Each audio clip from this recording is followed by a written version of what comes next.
Hello, welcome. Thank you for joining us on this edition of News 2. I'm Sandra Mansing. Chief District Court Judge Wilma Lewis on March 13 sentenced Abdul Robinson, 39, of St. Croix to 6 months in prison for providing contraband in prison and 1 year in prison for the territorial offense of conflict of interest.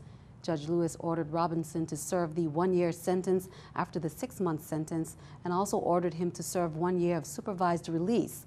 On September 20th, 2016, Robinson pleaded guilty to providing contraband in prison and conflict of interest. According to documents filed in court on April 5th, 2013, Robinson received a cellular telephone along with $100 from an undercover agent and agreed to deliver the telephone to an inmate at Golden Grove Adult Correctional Facility. Robinson delivered the telephone inside the prison. At the time of the event, Robinson was employed as a corrections officer with Golden Grove. Here's an update. The cockpit shooting that occurred in Estate Glen on St. Croix claimed the life of 16-year-old Juana Ponte on Saturday, March 11th. As you may recall, 3 other victims sustained gunshot wounds. One adult male received a graze on his face. A female employee at the cockpit sustained wounds to her leg, and another adult male is still in critical condition after receiving a gunshot wound to his head. Reportedly, the victim was unable to be airlifted because he was not in enough of a stable condition to travel. United States Attorney Ronald Sharp has announced his resignation that was effective midnight on March 10, 2017. Mr. Sharp served as United States Attorney since September 2009. To serve as United States Attorney for the District of the Virgin Islands has been the highest honor of my professional career. From Sharp, Sharp said, a graduate of Tulane University and Stanford Law School, he began his career with the U.S. Department of Justice in 1995, serving as an assistant United States Attorney in the District of Columbia. Sharp had previously served as first assistant United States Attorney in the District of the Virgin Islands. During his tenure, Sharp served on the Attorney General's Advisory Committee and on several subcommittees. Sharp also served as the chairperson of HIDA. He aggressively fought public corruption, which historically has challenged law enforcement's efforts to effectively address crime in the Virgin Islands. First Assistant United States Attorney Joycelyn Hewitt has been named Acting United States Attorney for the District of the VI. In her capacity, Hewitt serves as the Chief Federal Law Enforcement Officer for the District of the VI. Hewitt has served in the United States Attorney's Office since 1998. Here's another update. 25-year-old Spencer Allen, the man accused of lighting 3 fires on federal property, appeared in court on Monday. The 3 fires were at the U.S. Navy and Marine Recruitment Center, 2 outdoor lawn blazes at the Ron DeLugo Federal Building and United States Courthouse, and the United States Coast Guard Station. Allen made no statement. District Magistrate Judge Ruth Miller ordered the chambers sealed based on the nature of the matters under discussion, and the public was then cleared from the courtroom gallery. No federal arraignment has been scheduled, according to court documents. The federal prosecutor, Tashika Hinson, moved to file the documents related to the case under seal, and Allen's federal public defender, Kia Sayers, has filed at least 1 motion on Allen's behalf, also under seal. Miller issued an order also under seal. He was arrested on February 28, 2017, and Spencer's criminal history, according to documents, extends to at least 2007 in Bay County, Florida, where court records show he had a number of past convictions. 2 men are facing federal criminal charges after trying to drive into the federal court building on U.S. District Courthouse in St. Croix with drugs in their possession. The incident occurred on Friday about 9:30 a.m. when the driver, identified as Dasha Graham, and passenger Dion Alfred Carlton Williams, attempted to enter the building's secured parking lot. Graham told security officers that he was dropping off paperwork, but when told to go to the visitors' parking lot, he refused to comply and caused the disturbance. Security officers smelled marijuana coming from the vehicle, and after a search, they found a joint in plain view, Ziploc bags containing 10 vials of marijuana, drug paraphernalia, and an empty firearm holster. Alvin McBean East Little Leaguers, they are tired of hearing about all the violence, and the organization is holding a Stop the Violence Glow Walk and Rally. That's scheduled for this Friday at 6 p.m. and the march starts at Tutu Park Mall, ends up near the Alvin McBean Ballpark. They say there is power in numbers, so they're asking you to join. Here's more. Within our organization, last year, June, during the All-Star, we saw one death of a father of a player on the team. Now, within the last month, 3 deaths within the organization of uncles, brothers, and you as a league president signing checks to pay for REITs.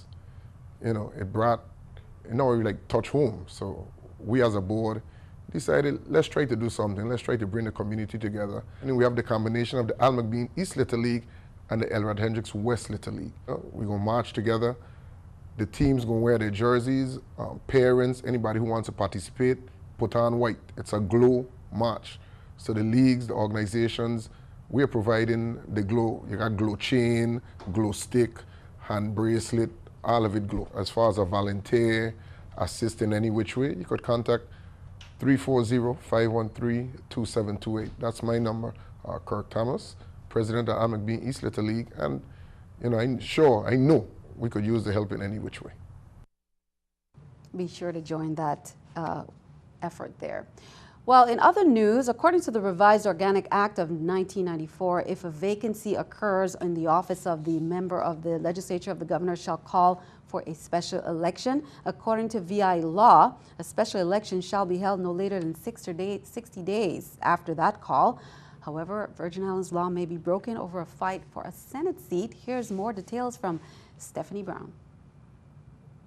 The 2017 special elections to be held on April 8, 2017 is just 24 days away, and the St. Thomas St. John Board of Elections met today to review and prepare ballots before printing and mailing them out to absentee voters and overseas military personnel by March 20, 2017. Kevin Rodriguez, that was deemed ineligible to take oath as a senator by the Virgin Islands Superior Court due to residency conflicts, is requesting that the St. Thomas St. John Board of Election be stopped from undertaking any further action to conduct or hold a special election on April 8th, pending further actions by the U.S. Court of Appeals for the Third Circuit. Seen in this document, Kevin A. Rodriguez has accused the 32nd Legislature for not acting on Virgin Islands law and providing him with his entitled membership as an elected senator. In a legislative session held on February 21st, senators and testifiers spoke on Rodriguez's legal issues. We have allowed the judicial branch to weigh this matter back and forth all the way to the Supreme Court of the Virgin Islands, and then we go to the district court. They throw the ball to the executive branch, and we here looking like a tennis match. The first branch of government, I think, really, I do believe we dropped the ball in terms of what the Organic Act said, that we should have addressed this issue, not even considering it as the Kevin Rodriguez issue, as an issue of historic value. For News 2, I'm Stephanie Shalana Brown.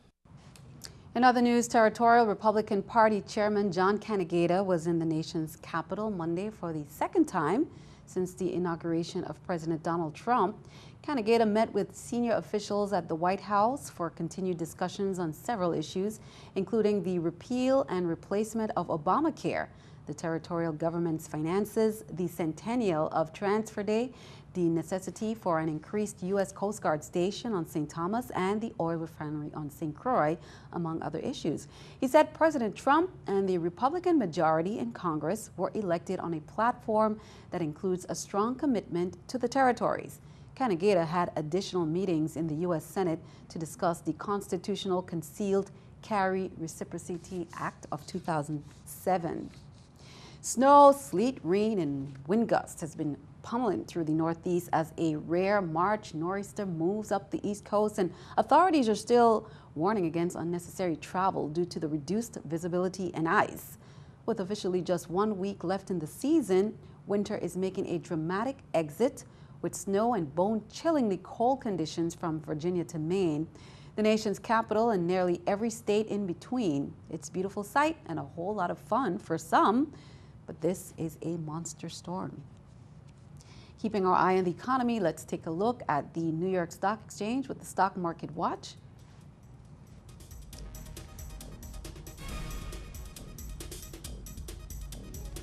Looking at the numbers there, the Dow down 44, NASDAQ 18, S&P 500 down at 8. Coming up on News 2, the Virgin Islands Transfer Centennial Commission has released its schedule of official events. We have those important dates for that historical celebration. Plus, highlights from Elena Christian Junior High School as they enjoyed their cultural day celebrating Virgin Islands History Month. That's coming up.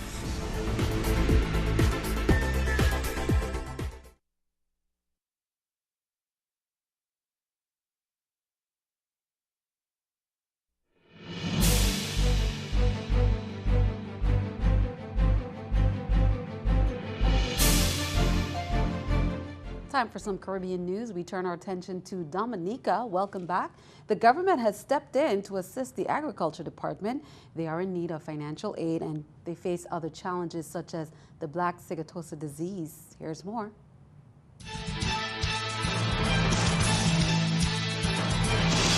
This is Channel 5 News. Government's seriousness about agricultural development here is reflected in what the Permanent Secretary says is a huge budget.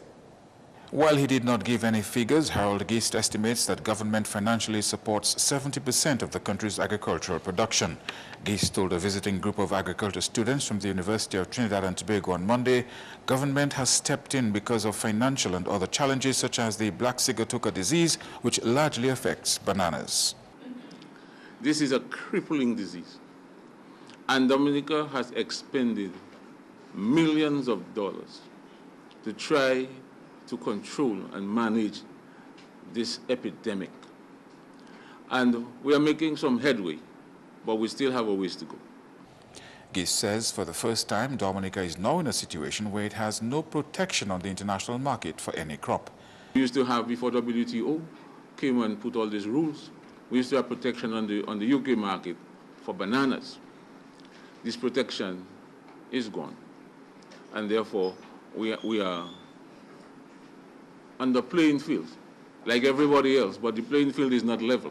We are in a situation where we do not have any single crop that leverages the economies of scale that we need to be able to stand on our feet and say, well, we have this monocrop economy. It's not like that anymore. It used to be when banana used to be king. But banana is no longer king. And therefore, what we have done as a strategy is to diversify. He believes the training provided by the Eastern Caribbean Institute of Agriculture and Forestry has and continues to make a significant contribution to Dominica's human resource capacity in agriculture. Turn our attention back here at home. Lieutenant Governor Osbert Potter departed the territory today to attend the annual Lieutenant Governors Association Federal-State Relations meeting in Washington, D.C. At this meeting, participants meet with members of Congress and the administration to enhance intergovernmental relations. Topics which focus on federal work that will impact states and U.S. territories will include, but not limited to, national rebuilding, energy relations, the new presidential administration, the Dakota Access Pipeline, corporate tax reform, and public assistance deductible for FEMA. In accordance with the revised Organic Act, Senate President Myron Jackson will serve as acting Lieutenant Governor. Lieutenant Governor Potter returns to the territory on March 18, 2017.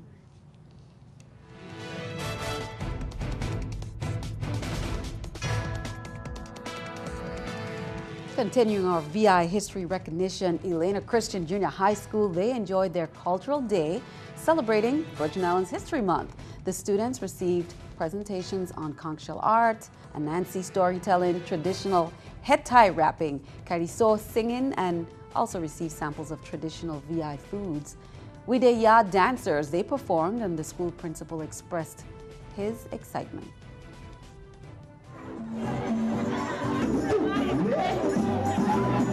What you have today at Elena Christian is a full display of culture, Virgin Islands culture, from food to drinks to music to lots of fun. Today they had a complimentary saltfish and fritters breakfast, and for lunch they'll have a complimentary kalaloo, so they can get a chance to taste the local dishes as well. What a wonderful event. And speaking of VI history, the Virgin Islands Transfer Centennial Commission They have released the schedule of official events. The listing reflects a series of events from March 24th to April 2nd, covering the entire territory. Kicking off there on March 24th, Fort Christian reopening on St. Thomas. The events include from 9 a.m. in the yard at Emancipation Garden, 2 p.m. a boat parade in Charlotte Harbor, 4 p.m. Rising Star Steel Band show, 6 p.m. a ceremony in Emancipation Garden, then a free concert immediately follows that.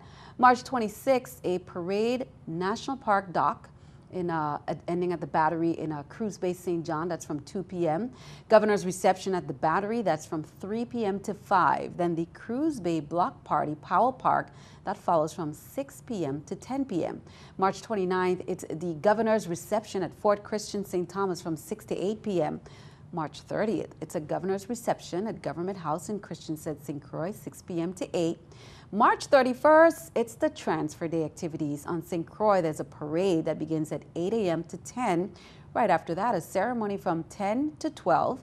And then on St. Thomas, a parade at 2:30 p.m. to 3:30. Then a ceremony at 4 to 6.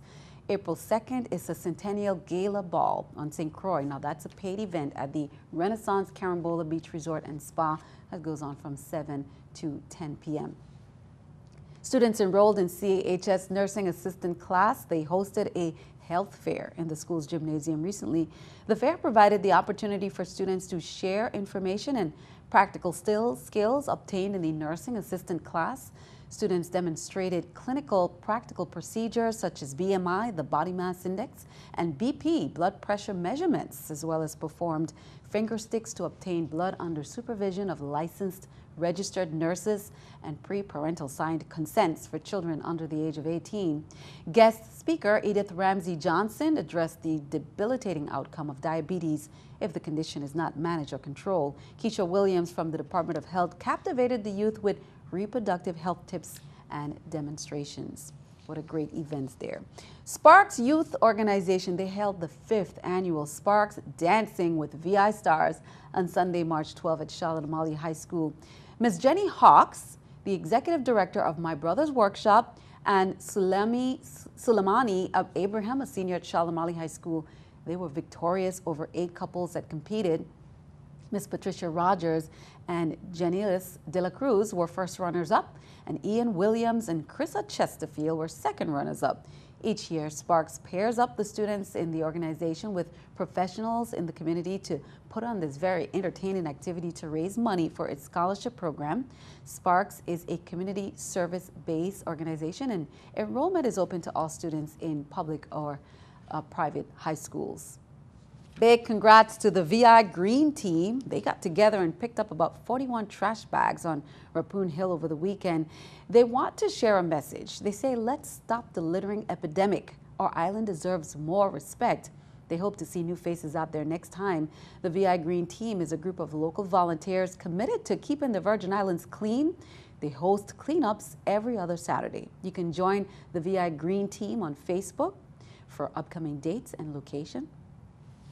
Herman E. Moore Golf Course at UVI will be abuzz with food, fun, and fellowship on Sunday, March 19th as the community gathers for the 28th annual Afternoon on the Green. Now, the theme for this year's event, which will be open to the public from noon to 5 p.m., is a centennial celebration of delicacies.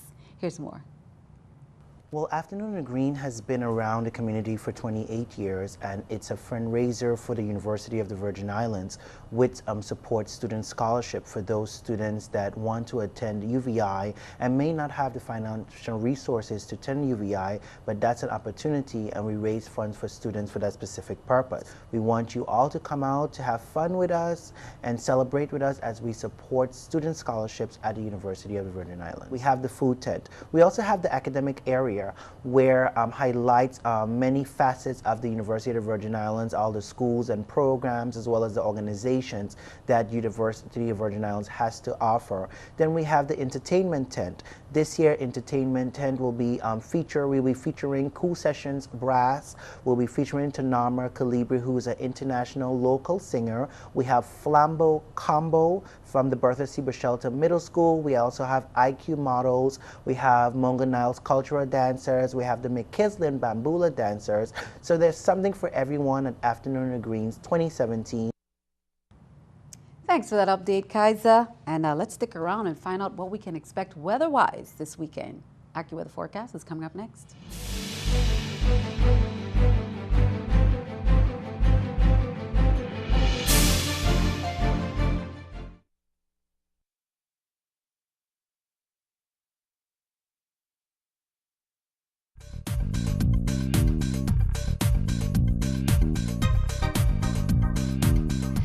We're taking a look at our current satellite. We continue to see a larger storm moving into the Atlantic, and attached to that storm, a cold front dragging its way through the Bahamas right now. Now, this is going to continue to push off towards the south and the east, and that means some rain showers for the southern Bahamas and into Hispaniola over the next couple of days. But good news for us here in the Virgin Islands, we do expect that to stall off towards our north. So though we could be seeing some increasing cloud cover, we're not quite looking at that uptick in moisture, as the trade winds are going to be our main weather maker moving over the next few days. So mainly clear conditions for tonight, 74 degrees for your low, and those brief passing trade wind showers across the islands for tomorrow going to be the story.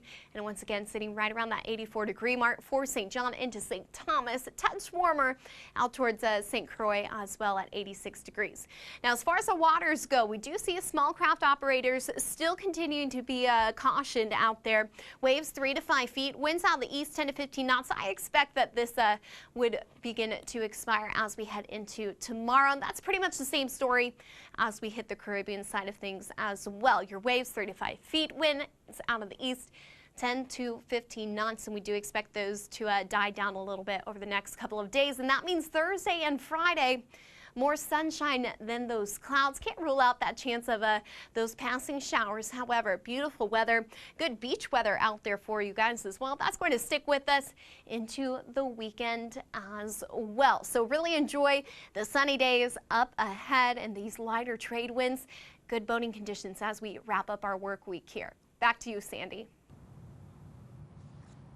So not too bad. Let's take a look at our News 2 weather picture there by Kiara Thomas of Ricardo Richards Elementary School. Smooth sailing as we go into the weekend with some sunshine and clouds and nice overall conditions. Kiara, thank you for that. Send us your News 2 weather picture to the address on the screen. Be sure to include all the info that we need, and then tune in to see it right here on News 2. That is all for this edition. We'd like to thank you for joining us for all the latest. I'm Sandra Guman Singh. We leave you with highlights from the girls basketball team of Banadorcan High School as they were celebrating their win against CAHS. The school held a pep rally and a special performance from the band. Here's more. Have a wonderful evening. We'll see you next time.